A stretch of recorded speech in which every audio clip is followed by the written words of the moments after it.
kombucha catastrophe unleashed. So last weekend, my family decided to have a health kick intervention for my dad. This mostly involved hiding his beloved Cheez-Its and replacing them with kale chips, but Dad was determined to get in on the trend his way. That's when he announced he'd be brewing his own kombucha. Now, my dad isn't exactly what you'd call meticulously hygienic. This is the man who once washed his golf balls in the dishwasher, but we were all willing to let him have his fun. He even named his SCOBY Sir Ferments a lot, which, in hindsight, should have been the first red flag. A week into Dad's kombucha journey, the kitchen started smelling interesting.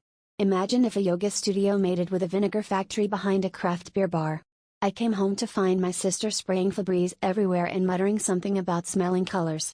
Dad, however, was beaming with pride, cradling his mason jar like it was the firstborn grandchild. "It's almost ready," he declared, right as the jar emitted a suspicious gurgle that sounded like a tiny old man sighing. Then, disaster struck. In the middle of dinner, we heard what can only be described as a kombucha Krakatoa. The kitchen door burst open, and a tsunami of fermented tea and slimy SCOBY bits erupted everywhere. The dog tried to lap it up but recoiled in horror. My mom shrieked, my sister ducked behind the fridge, and I just stood there as Dad, covered in tangy shrapnel, calmly observed, the flavor profile is really opening up.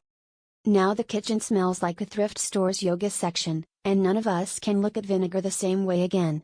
On the bright side, Dad finally understands what it means when they say, "Don't bottle up your feelings, because trust me, friends, if you do, things will get messy."